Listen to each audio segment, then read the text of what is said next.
Hey, welcome to Tabletop Skirmish Games. I'm Lee, and in this video I'll show you how I painted JAYDA the Fawn, and this is one of the miniatures that comes with the Moonstone starter set, Life and Death Struggle.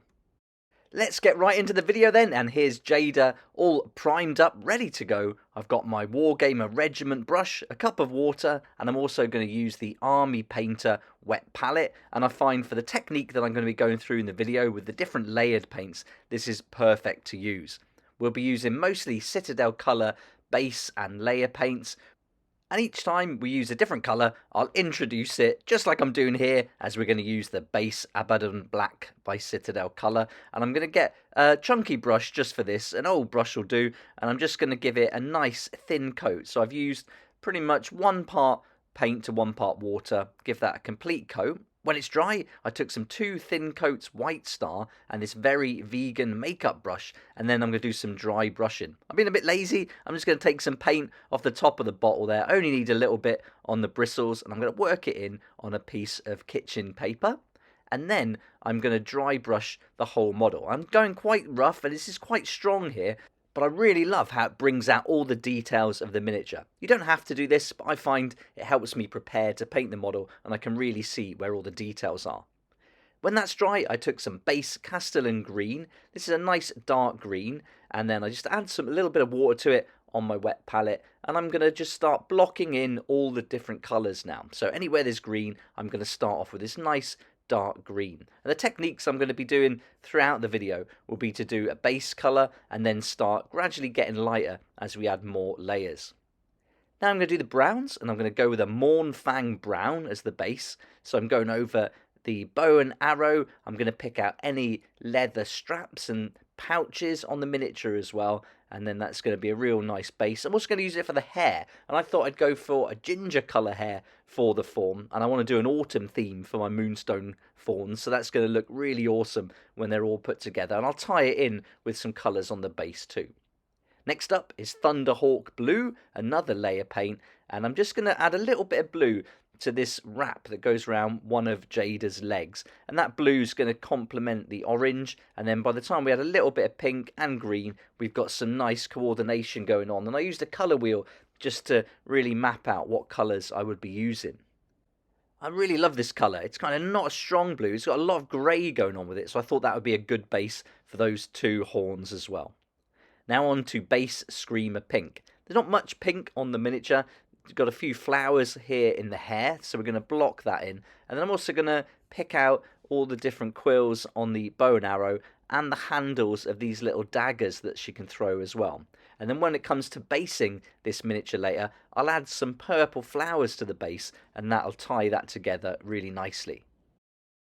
Balor Brown next, and this is going to be for the skin, and this is going to go in all those areas. I suppose she might be a bit furry actually, so it could be for all the fur as well. So any areas that you can see there, we're going to give that a nice solid colour, and this is going to be real nice to go along, I think, with the oranges and the greens and the blue, and then that little bit of pink as well.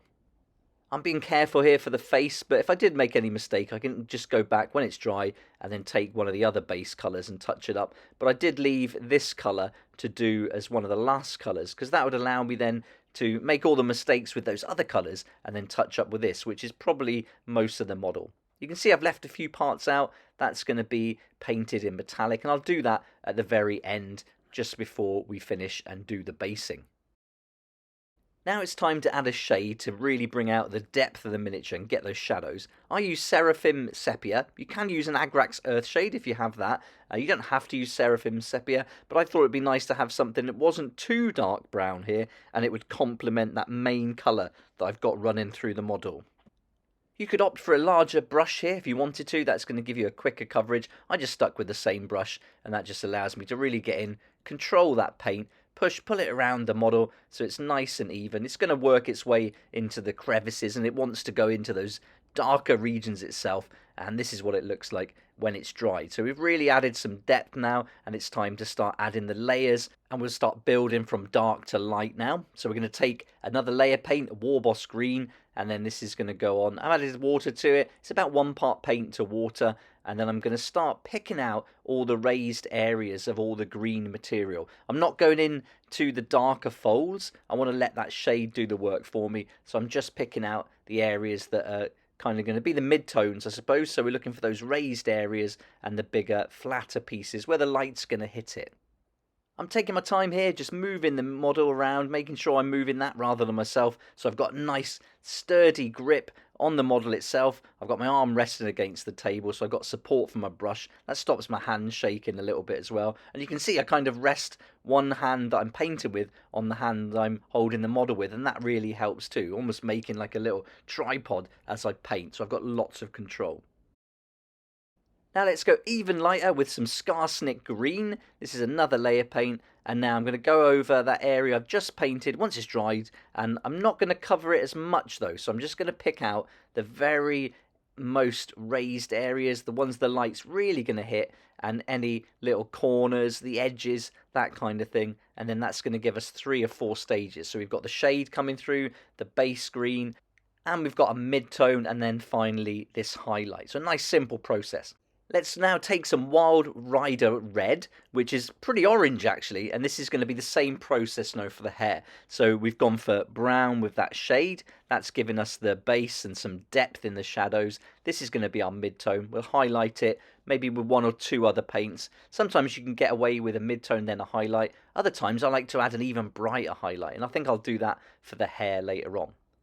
Next I took some Layer Troll Slayer Orange, so this will be the highlight for the hair now. We're starting to really build it up. I like having the brown underneath the oranges, really nice autumn colours that are going to complement the little leaves I'm going to put on the base later. And for all my fawns that I'm going to build for Moonstone, I'm going to be using these same kind of colours, nice greens, browns, oranges, trying to create that autumn feel throughout the whole collection. I think that's going to look stunning when they're on the tabletop together. Next up is Fenrisian Grey, and this is going to be used for that blue wrap we did earlier. Putting that sepia colour, is it sepia or sepia? I'm not sure, but putting that shade over the blue made it a little bit green, so this is going to bring it back to blue, and that's going to make sure when we look at it it's not too close to the green cloth above it. I'm using tiny dots of this as well, just as highlights for those hooves. And then I've watered it down quite a lot now, and I'm just going to use that for the top of the horns. And then as I work my way down towards the base of the horns, I'm just adding more water to my brush and just trying to fade it out a little bit. I want it to be pretty subtle. We're going to add another colour over the whole horns later on, but this is going to be a nice effect. Next up is some pink horror, and this is the only pink highlight I'm going to add to the pink flowers and also the arrows as well. So we're popping those on and just dotting it on really, trying to keep some of that nice dark pink coming through. So I'm just using the side of the brush and then letting the miniature do the work for me, picking out those raised areas. I also want some of the brown to come through from the arrows, and I think that works nicely. Next up is some layer Balor Brown again, and now we're going to go over all the areas of the kind of fur or skin, and then I'm going to try not to go into the recesses now. I want that shade to do the work again, and then I'm going to come here and not go right up to the edge, just pick out the bigger pieces that are going to stand out where the light is going to hit it. And then I thought it'd be cool to use the same colour on the straps, and I got a bit messy here. I should have used the side of the brush more. The water was a little bit too heavy in the paint, and you can see it smudged it, but it doesn't matter, we can tidy that up later on. And to do that, I'll get some layer brown and Moonstone brown, and I'll mix roughly equal quantities together. You can see I'm doing that on the palette there, on the wet palette, and now I'm just going to go over and I'm going to tidy up that area, and this combo will act as our mid-layer tone for the different browns and leathers. And I'm just going to add some to the bow as well, try not to cover it all, just picking out using the side of the brush. Then it's on to layered flayed one flesh and some Balor Brown, and equal quantities here. This is the mid-tone for the flesh and fur areas. So same process, just trying to pick out the raised areas now, going over where I've already painted, but not quite as much.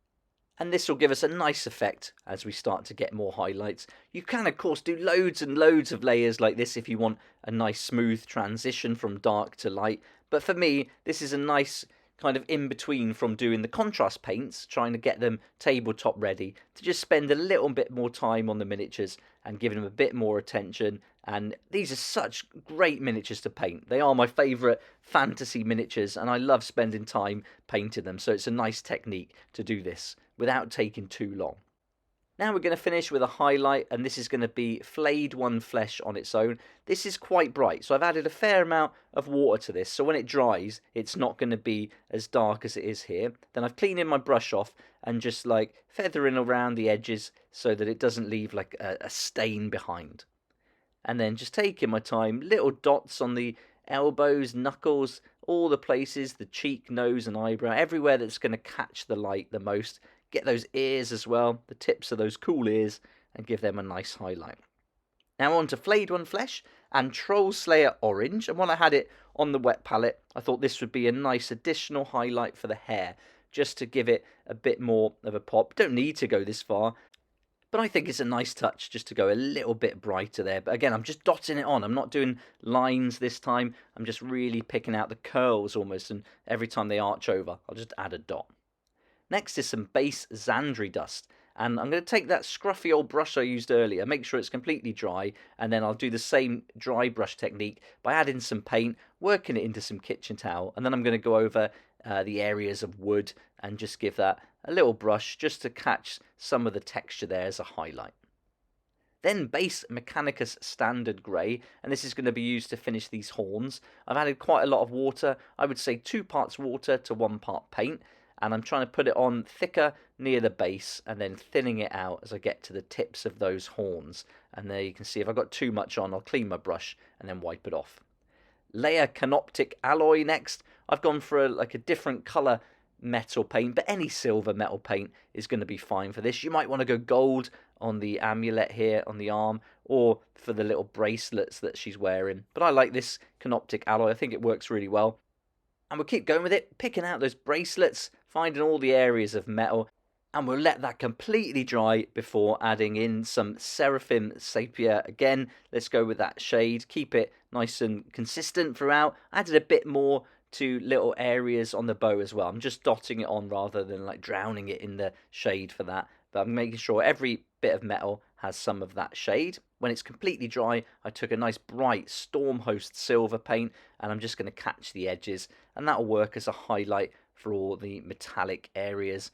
So just go around, pick it out using the side of the brush there, and then using the texture from the miniature, before finally grabbing some more 2 Thin Coats White Star and this Wargamer Insane Detail brush.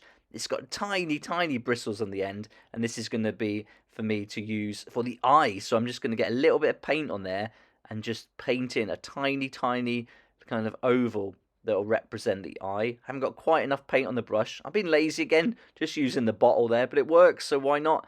And then we go back in with a tiny bit more paint. I've been really careful here not to move anything too much, and just add the little oval shape, and there we go. Not going to add a pupil, I'm going to leave it at that, and then when I've done the base, here's the finished model, JAYDA from Moonstone, from the starter set Life and Death Struggle.